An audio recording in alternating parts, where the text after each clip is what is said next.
ಮಲ್ಲೇಶ್ವರಂ ಸ್ಫೋಟ ಉಗ್ರ bomb specialist ಅನ್ನೋದು ಗೊತ್ತಾಗ್ತಾ ಇದೆ. ನಿನ್ನೆ ಈತನನ್ನು ವಶಕ್ಕೆ ಪಡ್ಕೊಳ್ಳಲಾಗಿತ್ತು. ಸೊ ಇದಕ್ಕೆ ಸಂಬಂಧಪಟ್ಟಂತೆ ಡೀಟೇಲ್ಸ್ ಇದೆ, ನೋಡೋಣ ಬನ್ನಿ.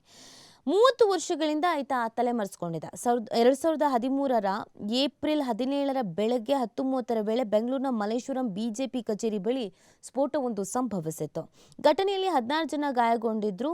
ಇದು ಭಯೋತ್ಪಾದಕ ಕೃತ್ಯ ಅಂತ ಕೇಂದ್ರ ಗೃಹ ಸಚಿವಾಲಯವೇ ಕನ್ಫರ್ಮ್ ಮಾಡಿತ್ತು.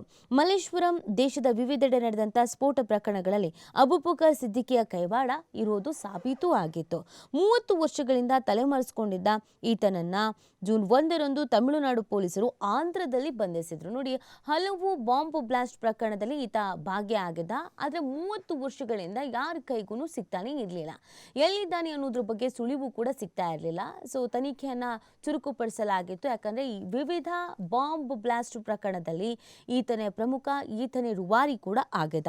ಅಪಾಯಕಾರಿ ಉಗ್ರ ಅಬೂಬಕರ್ ಸಿದ್ದಿಕಿ ಅನ್ನುವಂಥದ್ದು ಗೊತ್ತಾಗ್ತಾ ಇದೆ. ಬಂಧಿತ ಸಿದ್ದಿಕಿ ಒಂಟಿ ತೋಳದಂತೆ ಕಾರ್ಯವನ್ನು ನಿರ್ವಹಿಸ್ತಾ ಇದ್ದ. ತನ್ನ ಪರಿಣಿತಿಯನ್ನ ಇತರರಿಗೆ ಈತ ಹೇಳ್ಕೊಡ್ತಾ ಇದ್ದಂತೆ. ದೇಶದ ಉದ್ದಗಲಕ್ಕೂ ಪ್ರಯಾಣಿಸಿದ್ದ. ಆಗಾಗ ಕೊಲ್ಲಿ ದೇಶಗಳಿಗೂ ಹೋಗಿ ಬರ್ತಾ ಇದ್ದ ಅಂತ ಪೊಲೀಸರು ಕನ್ಫರ್ಮ್ ಮಾಡ್ತಾ ಇದ್ದಾರೆ.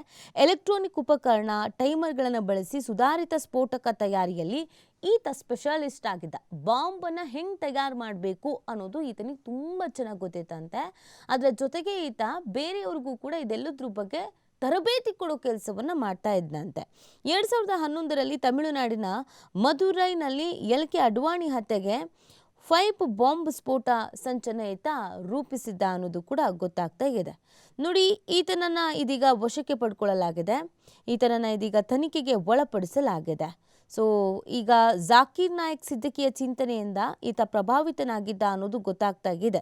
2013ರ ಬೆಂಗಳೂರಿನ ಮಲ್ಲೇಶ್ವರಂ ಬಿಜೆಪಿ ಕಚೇರಿ ಸ್ಫೋಟ ಸೇರಿ ಹಲವು ಕೃತ್ಯಗಳಲ್ಲಿ ಈತ ಪ್ರಮುಖ ಪಾತ್ರವನ್ನು ವಹಿಸಿದ್ದ.